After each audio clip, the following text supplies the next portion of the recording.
Amigos, un gusto como siempre poder saludarles. Muy buenas noches, bienvenidos entre todos hoy para platicar del voto electrónico. ¿Qué ha pasado en el Estado de México? ¿Cuándo estaremos ya realizando en las urnas precisamente nuestro voto a través de sistemas electrónicos? De esto estaremos platicando justamente el día de hoy.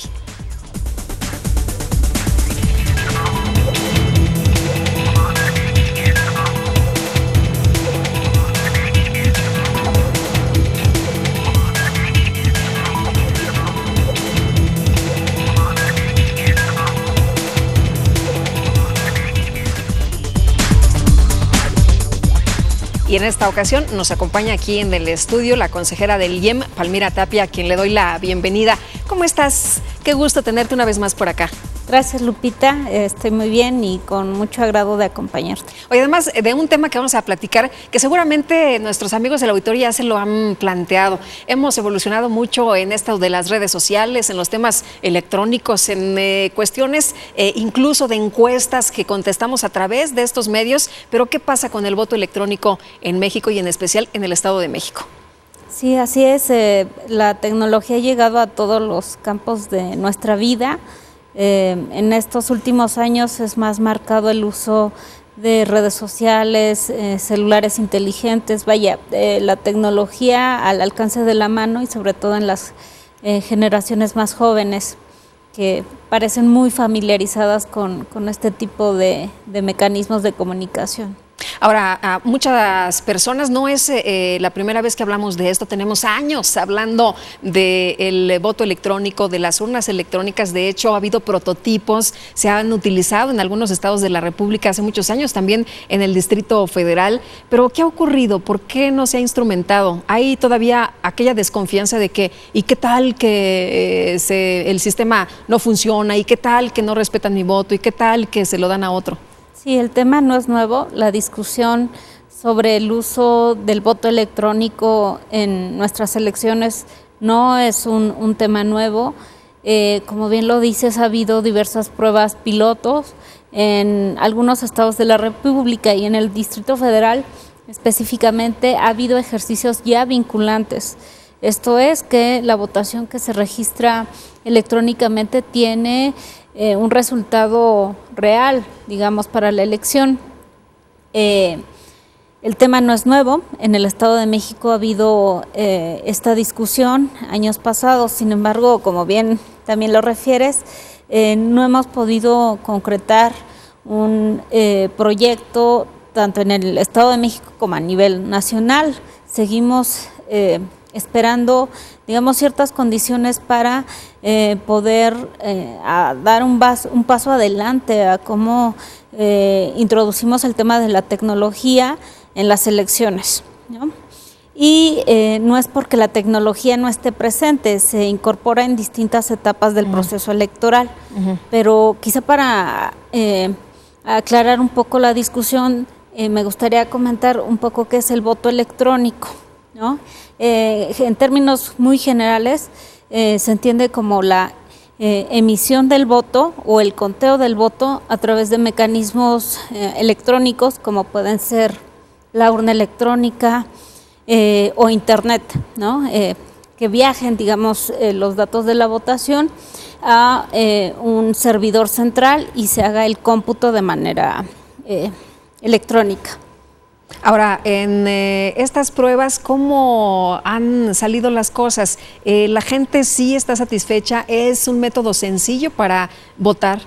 Sí, Lupita, mira, el tema de votación electrónica tiene claroscuros, no es la panacea, pero debido a sus alcances, pues vale la pena ponerlo en la discusión pública. Tiene ventajas, tiene desventajas.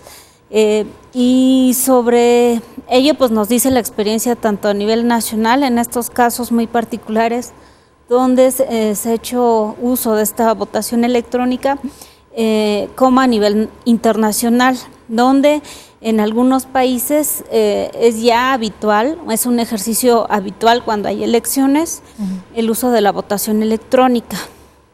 Casos, por ejemplo, los más destacados, Brasil, la India, imagínate, más de 620 millones de electores que votan electrónicamente.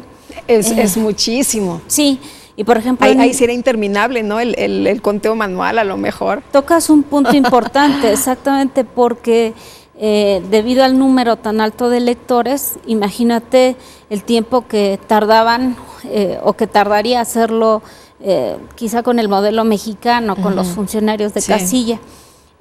Sin embargo, en este país desde la década de los 80 se empezó a revisar cómo incorporar la tecnología a las elecciones y bueno, se empezaron a hacer pruebas pilotos y hasta 2004 ya se hizo un ejercicio generalizado, digamos, es la norma, esta votación electrónica en la India, que es a través de urnas electrónicas. Brasil también es una experiencia exitosa. Sí. Casi... Pero en Brasil ya desaparecieron las boletas de papel, ¿no? En Brasil ya la elección es electrónica. Sí, así es, poquito más de 2 décadas. En 1996 se usó por primera vez y digamos que no ha habido una situación alarmante o alguna consideración importante que pues haga ver que la votación electrónica no es un medio eficaz pues, para elegir sus representantes en Brasil. Sin embargo, no todos son experiencias exitosas. También tenemos casos, por ejemplo, en Estonia. ¿También con urna electrónica? Sí, bueno, ahí en Estonia se usaba la votación electrónica, pero los datos viajaban a través de Internet. A diferencia de los 2 casos anteriores, donde, digamos, la votación electrónica es offline, o sea, no viajan a través de Internet ni llegan a un servidor central. Es solamente por una urna electrónica. Pero en Estonia, digamos, fueron más allá y después de usar casi una década esta votación electrónica que incluía también el viaje de... el sufragio a través de una red pública, un grupo de detractores de la votación electrónica refirió que pues era un sistema vulnerable, ¿no? Que era susceptible a hackeos, a manipulación, y en los Países Bajos se revirtió de hecho al modelo tradicional, ¿no? Lo que te quiero decir es que hay experiencias a positivas nivel y negativas internacional, que pues nos dice que hay diversas modalidades, incluso en lo que es la votación electrónica. Los alcances pueden ser diversos y pues también los resultados han sido distintos. Si te parece bien, regresamos a este punto, pero antes vamos a ver un fragmento de lo que tuvimos en el programa anterior.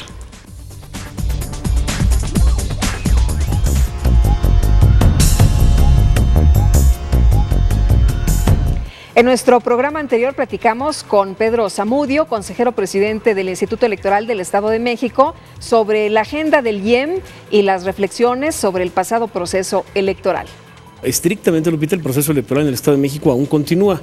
¿Por qué aún continúa? Porque la ley define el proceso electoral como los actos que se dan desde la preparación de la jornada electoral hasta que se resuelve el último de los juicios interpuestos ante los resultados. Entonces, como todavía el Tribunal Electoral del Estado de México, haciendo pleno uso de sus facultades y sus atribuciones, está por resolver asuntos pendientes de las elecciones, particularmente de las de ayuntamiento.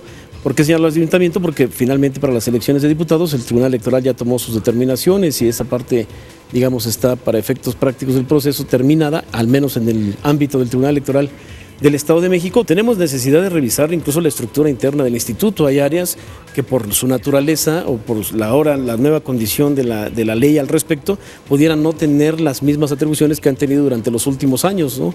El área teníamos así como tal una dirección ejecutiva, una dirección del servicio profesional electoral profesional. Pronto el INE, a más tardar en octubre, tendrá que sacar y aprobar y poner en vigencia un estatuto del Servicio Profesional Electoral Nacional. Entonces, a partir de esta modificación legal y estatutaria, entonces seguramente tendremos que ajustar al interior del instituto las áreas que se encargaban de la contratación, de la selección, de la capacitación, de la evaluación de los compañeros que son parte del servicio. No sabemos si todos los que son ahorita parte del servicio en el instituto lo seguirán siendo con las nuevas reglas o si tendremos que sumar algunas otras actividades que no teníamos contempladas. Vaya, hay muchas cosas que están por verse, pero me interesa dejar claro, no estamos sentados esperando a que sucedan, sino estamos aportando, estamos tratando de recabar toda la información necesaria, de aportar eso, nuestra experiencia. Creo que tenemos la obligación como órganos del Estado de explicarle a la gente la importancia y ver las bondades de vivir en democracia, porque a veces creemos que se trata nada más de que nos resuelvan nuestros problemas y no necesariamente. A lo mejor la democracia no resuelve nuestros problemas, pero es la mejor manera que podemos tener para enfrentarlos. Que es una parte importante, cuando logremos pasar como sociedad fuimos el niño que no abría la boca por temor a lo que le pudiera pasar. Estamos ahorita en el rebelde que de todo se queja y todo critica porque pues, nadie le dice nada pero tampoco lo pela mucho. Y tenemos que llegar al adulto que pueda exigirle a la autoridad con elementos, con datos concretos, con datos duros, decirle, a ver, te comprometiste a esto, vamos en tal punto, ya faltan nomás 3 meses, ¿qué has hecho? Esa creo que va a ser una parte muy importante, es algo que va a abonar mucho a que todos nos involucremos en participar, no solamente, insisto, en votar o con nuestro voto, sino en exigirle a las autoridades electas, en crear medios y canales que a lo mejor ni siquiera se nos ocurren para que la participación ciudadana sea más efectiva. Si quieres ver el programa completo, te invito a entrar a la página del instituto, que es www.iem.org.mx.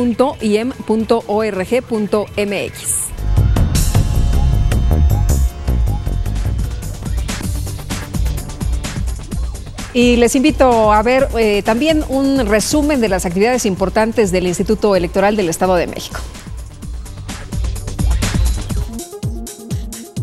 Al celebrar su 8ª sesión ordinaria, el Consejo General del Instituto Electoral del Estado de México aprobó los informes de resultados y al dictamen consolidado que presentó la Unidad Técnica de Fiscalización del Instituto al Consejo General del IEM, sobre el origen, monto, volumen, aplicación y destino del financiamiento público y privado que emplearon los partidos políticos para el desarrollo de sus actividades ordinarias y específicas durante el ejercicio 2014 y, por otra parte, aprobó el dictamen por el cual se determinan e individualizan las sanciones que el Consejo General impone a 8 partidos políticos con motivo de irregularidades detectadas por la Unidad Técnica de Fiscalización. Con el operativo del traslado de los paquetes electorales correspondientes a la elección del municipio de Malinalco, se dio cumplimiento al acuerdo del Consejo General del Instituto Electoral del Estado de México, con el cual han concluido los actos de entrega-recepción de los archivos y de los paquetes electorales correspondientes al proceso electoral de diputados y miembros de los ayuntamientos 2014-2015. Durante el primer día de actividades de la primera Feria Internacional del Libro del Estado de México, el Instituto Electoral del Estado de México presentó el libro Surcando la Democracia, México y sus Realidades, el cual fue comentado por la consejera electoral Palmira Tapia Palacios, así como por la doctora Rosa María Mirón Lince, profesora e investigadora de la Facultad de Ciencias Políticas y Sociales de la UNAM, quienes coincidieron en señalar que esta obra demuestra que la democracia en México continúa en un proceso de consolidación. Teniendo como sede el Centro de Formación y Documentación Electoral del Instituto Electoral del Estado de México, se llevó a cabo la Asamblea General Ordinaria de la Asociación Mexicana de Consejeras Estatales Electorales, ACE, en la que con base en su programa de actividades, se hizo la presentación de las nuevas asociadas. Se aprobó su admisión, integración y posteriormente se les tomó la protesta de ley respectiva. Durante la asamblea, la doctora Marcela Bravo Auja dictó la conferencia magistral La evolución del sistema político mexicano de frente a los temas electorales pendientes, y se presentó el proyecto Observatorio Político de las Mujeres, mecanismo que servirá para dar seguimiento al desarrollo de las mujeres en la política mexicana.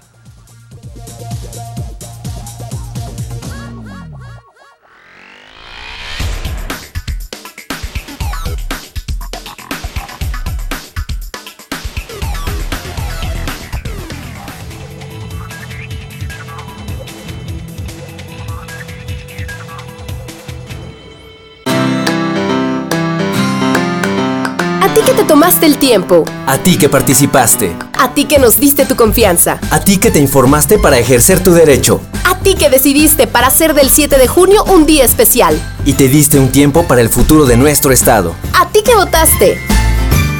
Gracias. Hay decisiones que solo dependen de ti. IEM, Instituto Electoral del Estado de México.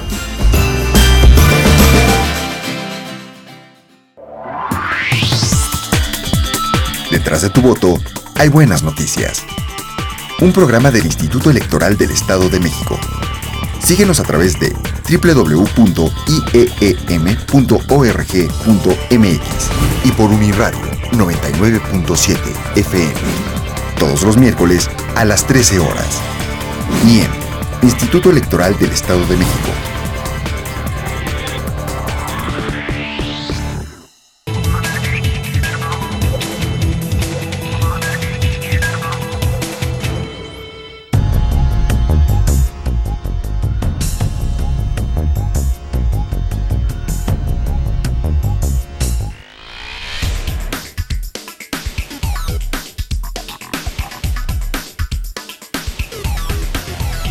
Por un lado es la tecnología, ¿no? Que en un momento dado implica el manejar todo estos software y todo para poder controlar de manera inmediata lo que está sucediendo en el día de las elecciones. Y por el otro lado pues puede ser también la falta de cultura de nosotros, ¿no? Que estamos acostumbrados todavía a la antigüita, ir y cruzar la papeleta y para eso a nosotros nos da más certeza en un momento dado. Sin embargo, pues bueno, los avances tecnológicos tienen que irse implementando y yo creo que en un futuro inmediato sí va a tener que ser de esa manera. Por ignorancia primero, bueno, mucha gente todavía no sabe utilizar bien la computadora y creo que también el gobierno, bueno, hay muchas dudas sobre el gobierno, si así hacen lo que hacen de robarse las papeletas ahora por un medio electrónico, pues ¿qué no harán? Yo siento que es por lo mismo de la corrupción que existe, que nunca va a dejar de existir, y la manipulación que hay se puede decir, de los gobernantes de arriba. Por eso es que nunca va a existir el voto electrónico, porque ahí no se podría hacer un fraude. Porque habría más robo, o sea, los políticos robarían más el voto y pues se estaría peor México. Si de por sí está mal, estaría mucho peor. Por falta de tecnología más que nada. Pues principalmente porque muchas personas todavía no saben utilizar perfectamente lo que es la tecnología y eso impide bastante el que se pueda llevar un sistema como tal, pero también pues en parte porque muchas personas ya han dejado de creer en un sistema electoral y esto se debe a que en realidad ya ha habido muchos casos de corrupción y por esto mismo pues ya en realidad las personas ya prefieren no dar un voto porque creen que en realidad como tal ya no hay una democracia. Porque a lo mejor carecemos de oportunidades para acercarnos un poco más a la tecnología. Pudiera ser por ese lado, quiero creerlo, ¿no? Que a lo mejor nos hace mucha falta, no sé, conocer un poco más acerca de la tecnología, acercarnos más, que nos den probablemente más cursos para que nosotros podamos, no sé, estar más en contacto con y conocer más que nada qué significa el voto electrónico, ¿no?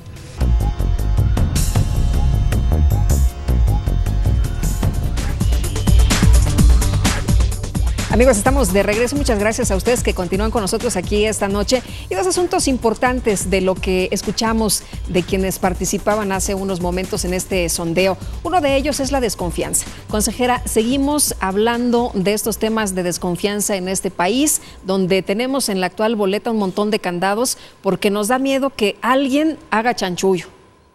Sí, Lupita, tras diversas reformas electorales, pues lamentablemente la desconfianza sigue estando en el centro de nuestro sistema político, nuestro sistema electoral. La desconfianza sigue siendo pues un elemento sobre el cual giran estos candados que dicen las diversas reformas que hemos tenido a lo largo de varias décadas ya. En fin, y pues es una mala noticia porque esta desconfianza genera costos, genera procedimientos nuevos, en fin, una diversidad de cuestiones que si lo vemos en pesos y centavos, pues desde luego la desconfianza cuesta y cuesta mucho.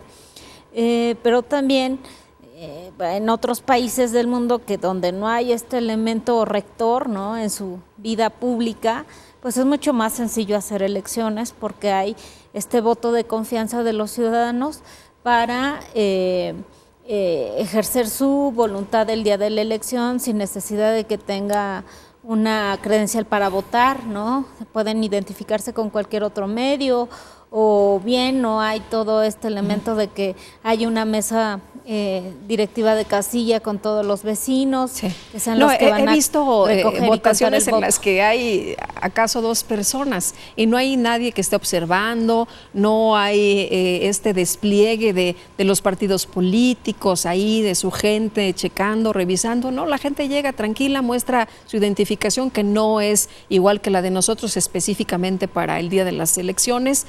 Y pues no hay mayor problema. Sí, es cierto. Además de generar costos, la desconfianza ha generado un sistema sobreregulado. La última reforma político-electoral de 2014 pues, ha venido a aumentar, por ejemplo, las facultades del INE, y eso también se traduce en que estas nuevas funciones requieran nuevos procedimientos, personal a contratar. En fin, que la desconfianza sigue siendo, pues parece el eje rector de nuestro Bueno, ya tuvimos aquella electoral. Caída del sistema, ¿no? También que todavía recuerda mucha gente y que pues es un asunto tremendo, esto del hackeo que se argumentó en unas elecciones a la presidencia de la República. En fin, seguimos teniendo estos fantasmas. Sí, los entrevistados lo señalaban con bastante contundencia. La desconfianza que habría para utilizar estos dispositivos electrónicos, el uso de Internet, por ejemplo, para contar nuestros votos o para emitir nuestra voluntad a través de un dispositivo o una urna electrónica. Sigue habiendo en la conciencia colectiva pues este fantasma de que los contendientes van a aprovechar cualquier resquicio de la ley para influir en los resultados. Sin embargo, Lupita, también creo que estamos transitando a una nueva etapa. Las nuevas generaciones, te comentaba, pues están mucho más familiarizadas con el uso de la tecnología. Es común ver en cualquier momento del día a los jóvenes utilizando su celular, enviando mensajes. En fin, que es una realidad que también va a permear pues, el ámbito electoral con mayor fuerza. Y en ese sentido creo que vale la pena la discusión, el análisis desde luego, porque es un elemento que está ahí y que está permeando pues, todos los campos de nuestra vida. Y las elecciones pues sería un espacio interesante para ver hasta dónde podemos incorporar estas nuevas tecnologías, pues para tener quizá unas elecciones más sencillas. Por ejemplo, en este nuevo marco de cooperación con el INE, uno de los aspectos más críticos que tuvimos, por ejemplo, fue el traslado de paquetes electorales y el consecuente... Más críticos y más criticados. Sí, su consecuente impacto en los momentos en que fueron registrados los datos en el PREP, que a comparación de otras elecciones en el Estado de México, tuvimos un desfase muy grande en las horas en las cuales ya los mexicanos iban viendo ciertas tendencias de quién iba ganando. Bien, en esta coyuntura actual creo que pues bien vale la pena la discusión de cómo echamos a andar, por ejemplo, urnas electrónicas sin que necesariamente viajen los resultados, viajen los votos a través de Internet. Como te decía yo, en esto del voto electrónico hay diversas modalidades, no necesariamente los datos tienen que viajar a través de una red y que después lleguen a un servidor. Podemos usar tablets incluso para que el ciudadano elija la elección de su preferencia, y esto pues nos facilitaría obviamente en las etapas de conteo y recuento.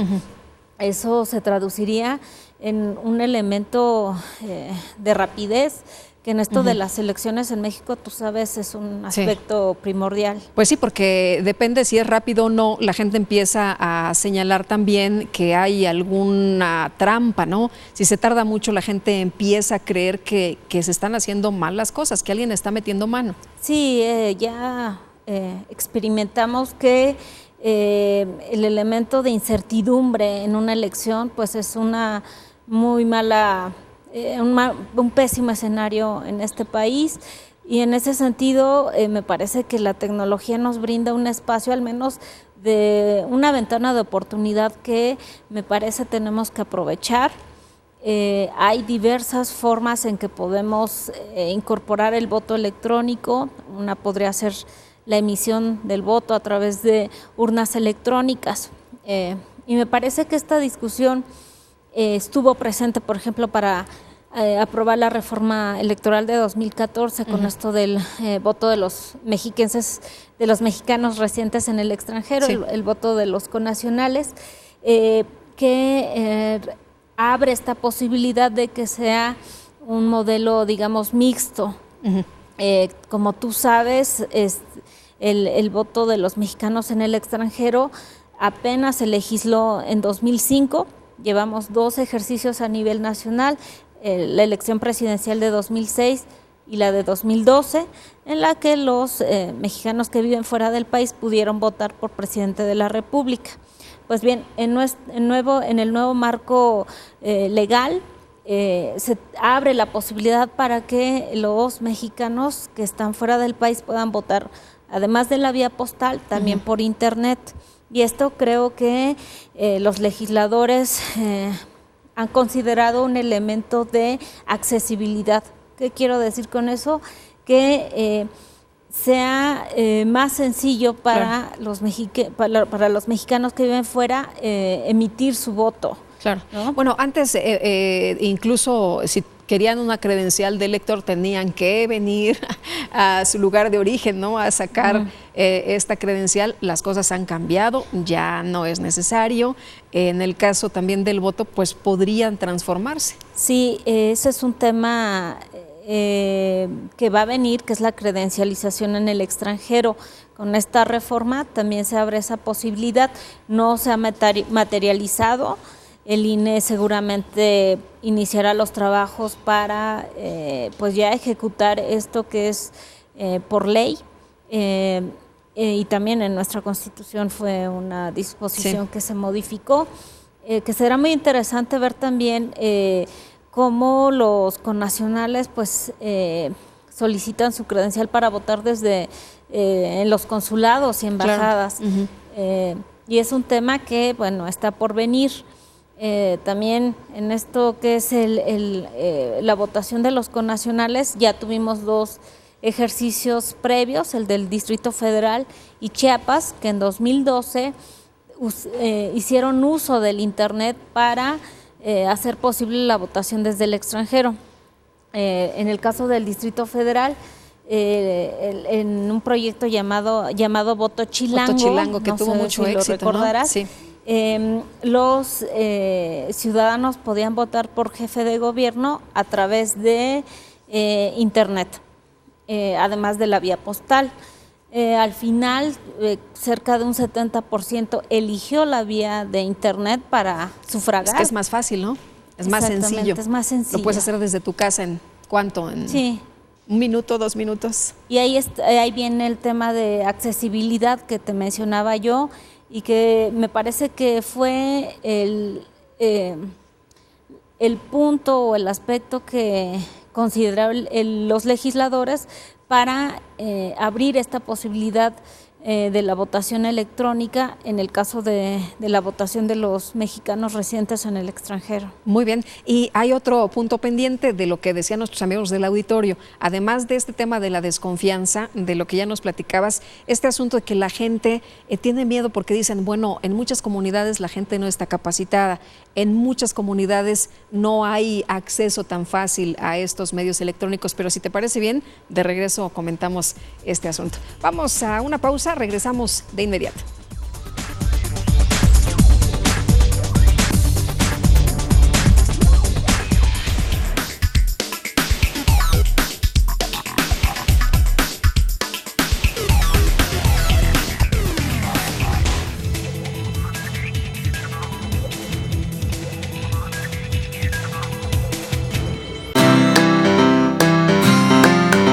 A ti que te tomaste el tiempo. A ti que participaste. A ti que nos diste tu confianza. A ti que te informaste para ejercer tu derecho. A ti que decidiste para hacer del 7 de junio un día especial. Y te diste un tiempo para el futuro de nuestro estado. A ti que votaste. Gracias. Hay decisiones que solo dependen de ti. IEM, Instituto Electoral del Estado de México.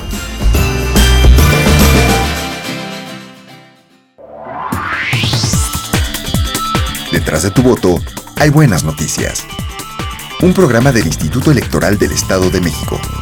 Síguenos a través de www.ieem.org.mx y por Uniradio 99.7 FM.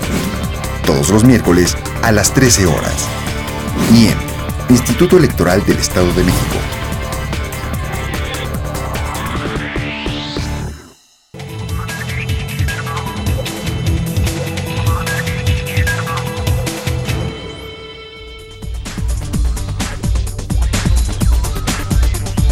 Estamos de regreso. Muchas gracias a usted que se sigue trasnochando con nosotros aquí entre todos. Y bueno, seguimos platicando de este tema en el que muchos de las personas, de los entrevistados en estos sondeos que salimos a la calle y le preguntamos a la gente qué opinan, nos dicen, bueno, una cosa es la desconfianza, que siempre va a haber, ¿no? Desconfianza, como decíamos hace unos momentos, en las boletas electorales hay un montón de candados porque la gente pues sigue sospechando de que alguien puede hacer trampa. Y por otra parte, este tema del acceso de los medios, mucha gente a lo mejor mayor, algunas personas que no saben manejar las computadoras, también hay una sospecha de que en ese caso, pues, ¿qué pasaría? Si tocas un punto importante que tiene que ver, bueno, ¿qué es esto de la votación electrónica? Y que de ahí se deriva parte de este escepticismo para utilizar un modelo de ese tipo. De referencias, por ejemplo, tenemos una encuesta nacional de votación electrónica, del voto electrónico, que hizo hace unos años la Cámara de Diputados, hizo este estudio a nivel nacional. Y el resultado fue que solamente un 20% de los entrevistados dijo confiar en una votación electrónica. ¿20? Solamente 20%. Pero este dato también es importante acompañarlo con, bueno, cuál porcentaje de los entrevistados saben qué es la votación electrónica. Y solamente cerca del 25% dijo saber qué es. Claro. A lo que voy es que se percibe pues un desconocimiento general de qué implicaría una votación electrónica en México, y creo que por ahí es uno de los retos principales en esta discusión, cómo hacerles llegar de manera sencilla, de manera entendible, ¿no? Sin tecnicismos ni todo este halo como de una situación inaccesible, ¿no? Exactamente, cuando hablamos de temas tecnológicos a la población, o sea, cómo transmitirles en qué consistiría esta votación muchas electrónica. Veces para muchas personas incluso es difícil manejar un cajero, por ejemplo. Exacto. Sí, y es que así como te decía yo, hay una población importante de jóvenes que están bastante familiarizados con el uso de el Internet. También es cierto que por el otro lado hay una población importante del país que no utiliza estos recursos informáticos, ¿no? La última encuesta en el país refería que solamente una tercera parte de la población tiene acceso a Internet desde sus hogares, lo cual, bueno, también es otra limitante importante. Entonces, pues tenemos una población diversa en el país en cuanto al conocimiento, el uso y, digamos, la familiaridad que podría tener con estos dispositivos electrónicos. Claro. Oye, y por ejemplo, en el caso de estos dispositivos electrónicos, hemos visto en algunas ocasiones algunos de ellos. ¿Sería cuestión de que se adaptara? Si a las personas se les dice, va a ser fácil, va a ser confiable y va a ser barato, nos va a quitar un montón de gastos de lo que tenemos ahorita, me imagino que muchos estarían a favor y dirían, ¿sabes qué? Si lo quiero, y que nos capaciten y que nos digan cómo votar. Sí, hay que entrarle a este tema con toda la objetividad posible, ¿no? Que podamos exigir a quienes tomen las decisiones para incorporar esta modalidad en nuestras elecciones. Y esto te lo digo porque no es una panacea, como ya te refería, hay diversas posturas muy críticas, algunas de ellas, sobre la vulnerabilidad de estos sistemas. Te decía, por ejemplo, el caso de Estonia, donde incluso se regresó a la modalidad tradicional en papel después de una década de estar usando la votación electrónica. Es por eso que hay que ser muy claros en la discusión, bueno, cuáles son las ventajas y desventajas reales de de usar estos mecanismos en nuestro país. Digamos, la votación electrónica puede ir hasta el envío de los datos a través de Internet.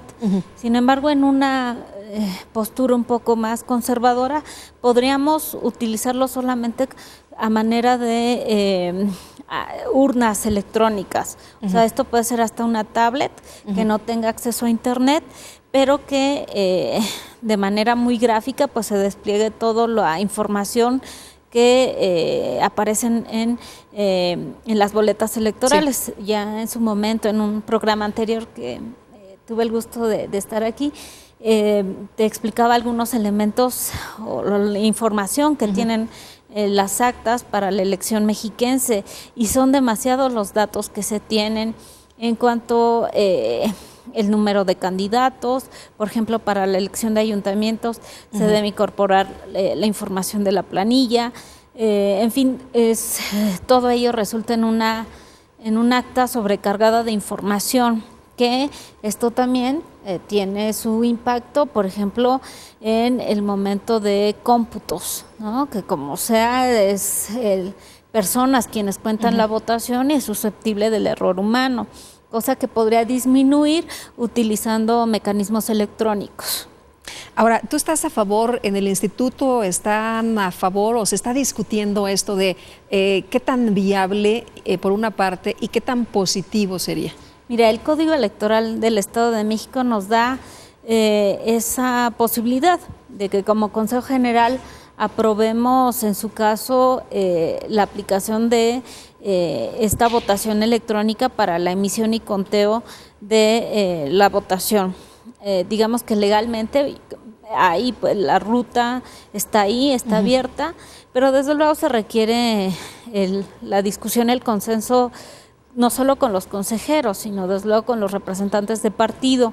Me parece que estamos en el Instituto Electoral del Estado de México en un momento propicio para abrir este tipo de discusiones y aprovechar estos meses antes de que inicie el siguiente proceso electoral, justamente para evaluar la conveniencia de iniciar una comisión, por ejemplo, para el voto electrónico, y en algunos distritos, por ejemplo, del estado, iniciar esta prueba piloto que podría ser incluso ya vinculante para la elección de gobernador.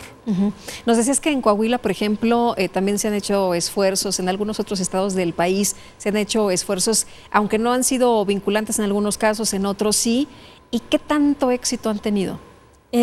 Bueno, en el Distrito Federal en 2009 me parece ya se tuvo este ejercicio en algunos distritos y fue de manera vinculante. O sea, sí contó el voto. Sí contó efectivamente en los resultados finales.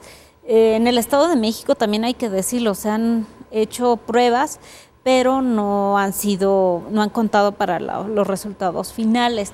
En fin, ha habido esfuerzos interesantes en diversos estados de la República, pero lo cierto es que hoy en día no hay una entidad que tenga esta modalidad como votación electrónica. Es como muy incipiente, ¿no? Apenas. Así es, ha habido, y te digo, esta discusión no es nueva, tiene ya varios años. Muchísimos años, sí. Que en algunos estados, recuerdo. Y incluso a nivel nacional, en el entonces IFE, se creó una comisión para revisar, hacer un diagnóstico de la viabilidad de estas tecnologías en la elección. Sin embargo, lo cierto es que se han atravesado una reforma electoral que también nos ha venido a limitar de alguna forma el actuar de los institutos electorales. Esto en el sentido de que ahora tenemos que coordinarnos con el INE. Y sabes, por ejemplo, en la elección que pasó se instaló una mesa única. Eso, bueno, también es otra variable que hay que tomar en cuenta y en su caso, si nos vamos por el uso de la votación electrónica, tendrá que ser, me parece, un esfuerzo coordinado con la instancia nacional, de tal suerte que se aprovechen todas las posibilidades de una inversión, y hay que decirlo, claro, que tendría que ser muy costosa para implementar la votación electrónica en México. ¿Serían los pioneros? Sí, ¿no? Sería por primera vez una votación electrónica a nivel estatal. Imagínate, sería un parteaguas. Y si los resultados fueran favorables, como sí, todo claro, el mundo espera, que fueran aceptados eficientes por todos los actores políticos, por la ciudadanía, pues habría ahí un espacio de oportunidad que podría cambiarle el modelo de votación en México. Claro. Muy bien, pues interesante sin duda. Vamos a los contextos y seguimos de regreso. Vamos a seguir, por supuesto, tocando otros temas que tienen que ver con el voto electrónico.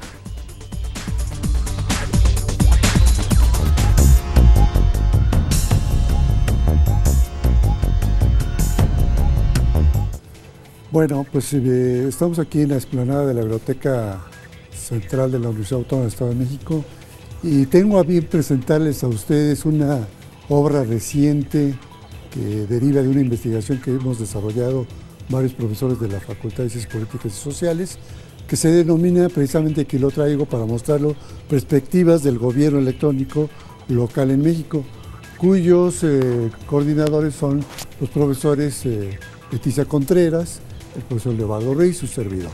Esta obra es una obra que desarrolla actividades y experiencias en el gobierno electrónico en los ámbitos federal, estatal y sobre todo en los gobiernos locales.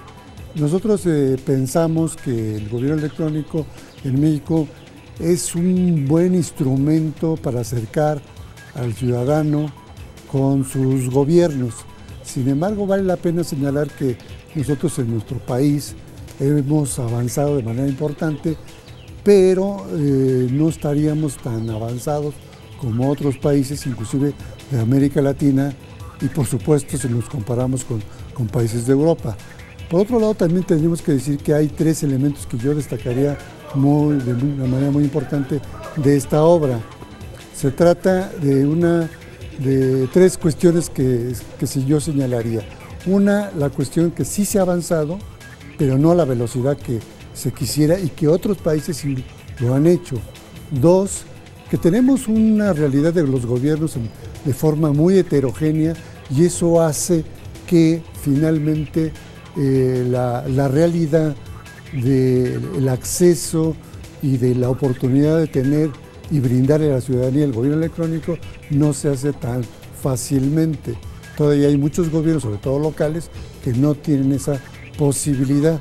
Por eso hace falta todavía desarrollar tecnologías, desarrollar conectividad, que toda la ciudadanía, que todo el país tenga derecho y acceso al Internet.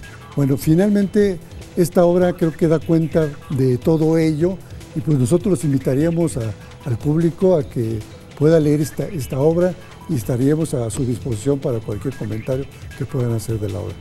Por mi parte, muchas gracias.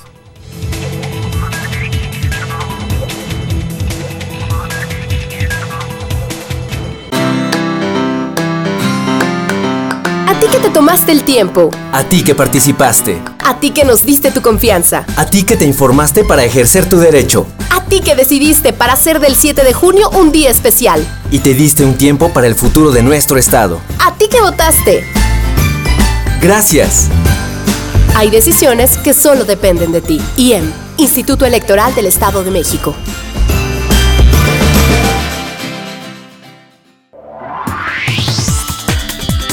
Detrás de tu voto hay buenas noticias. Un programa del Instituto Electoral del Estado de México. Síguenos a través de www.ieem.org.mx y por Uniradio 99.7 FM. Todos los miércoles a las 13 horas. IEM, Instituto Electoral del Estado de México.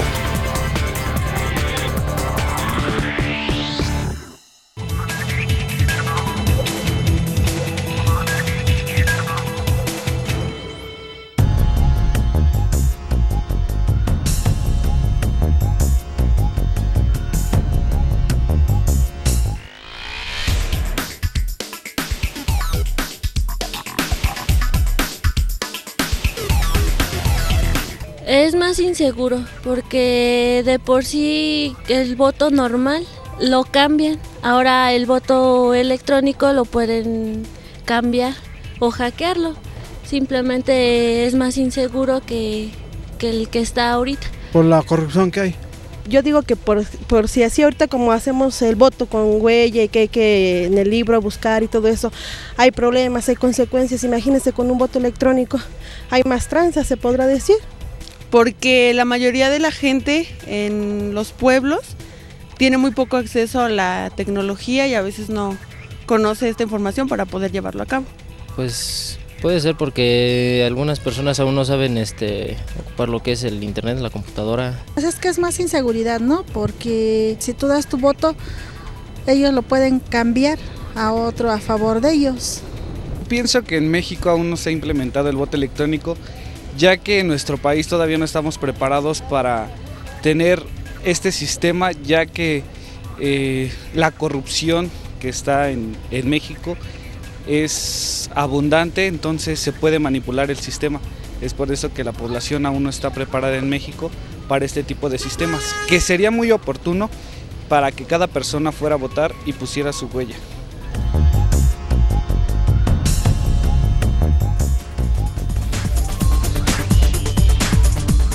Bueno, pues ahí siguen las diferencias, ¿no? de las personas en sus opiniones que señalan no estamos preparados. Tú dices es un buen momento para que las cosas cambien en esta fiesta que siempre decimos el día de la elección es una fiesta ciudadana. ¿Estamos preparados entonces? ¿Sí estamos ya listos para este nuevo elemento? Sí, Lupita, escuchaba con atención los comentarios de la gente. Mencionan un aspecto que permea, parece un montón de temas de la agenda pública, que es, por ejemplo, la corrupción. Sí. Me parece que este tema hay que atenderlo en varias pistas, ¿no? Desde luego hay que, yo espero, los nuevos legisladores pondrán sobre la mesa pues este tema de corrupción y creo que cada vez más la gente pues va a cambiar sus opiniones según vea ciertos hechos, ¿no? A lo que voy es que si encontramos el momento propicio en que haya la voz unánime de que sí al voto electrónico, quizá ese momento no llegue nunca. Y mientras tanto, pues nuestro país se va rezagando más en el uso de estas tecnologías. Por ejemplo, Brasil, que digamos podría resultar una comparación útil por ser de... Y cercana. Por ser exactamente un país latinoamericano. Nos decías dos décadas, ¿no? Desde 1996 están utilizando la votación electrónica sin mayor señalamiento de por medio o algún evento hackeo que haya así que haya evidenciado pues que se cargaron las urnas electrónicas con la votación para un determinado partido. Me parece que pues nos estamos rezagando cada día más y nuestro modelo de organización electoral, que como tú sabes ha sido objeto de pues de reconocimiento incluso a nivel internacional, ¿no? Nuestro país se ha dado cursos en otras partes del mundo, incluso en otras democracias, pues cada vez pues, se va quedando en un rezago tecnológico que me parece es una mala noticia para nuestro país, porque seguimos haciendo la organización de las elecciones como lo sabemos hacer, digámoslo así, pero también es cierto que sigue habiendo señalamientos de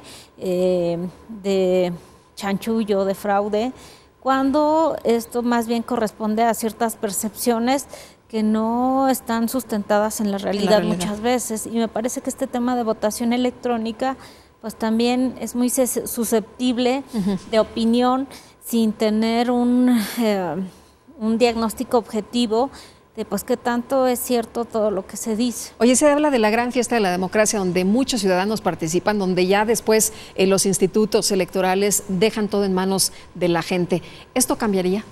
No necesariamente, me parece que podemos incorporar en un inicio aspectos de cómo se vienen haciendo las elecciones también con elementos de la urna electrónica, por ejemplo. Se me ocurre que en el Estado de México podríamos implementar esto de las urnas electrónicas sin prescindir de los funcionarios de casilla, que estarían atentos a que el ciudadano que quiera hacer uso de esa máquina esté en la lista nominal. Me parece que el abanico de posibilidades son diversas, ¿no? Lo que quiero dejar muy en claro, que ese es el beneficio de la tecnología, que nos permite incorporarla en distintas etapas. Tú sabes que el día de la elección hay un montón de pasos para llegar a un resultado, ¿no? Verificar que estés en la lista nominal, votar o marcar tu preferencia en una mampara con una boleta de papel. Después todos esos, en fin, el traslado de paquetes electorales, el conteo en el PREP, son diversas etapas que son susceptibles de ser tratadas por medio de la tecnología. O sea, podemos ir eliminando estos pasos que son engorrosos y dejar realmente lo que sirva y lo que sea útil y bueno, lo que nos dé una certeza en los resultados, ¿no? Efectivamente, incorporarlo gradualmente en ciertas etapas del proceso, de la elección más bien, porque el proceso electoral son diversos meses y donde sí ya se incorpora la tecnología. El PREP, me comentabas, por ejemplo, es una muestra de cómo se usa un sistema informático. Te decía que somos muy desconfiados, pero utilizamos ¿no? la tecnología para ayudarnos.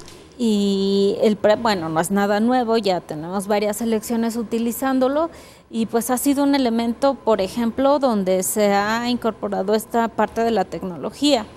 En fin, está la discusión abierta. Seguramente también los legisladores que ya tomarán posesión de su cargo tendrán quizá alguna opinión al respecto.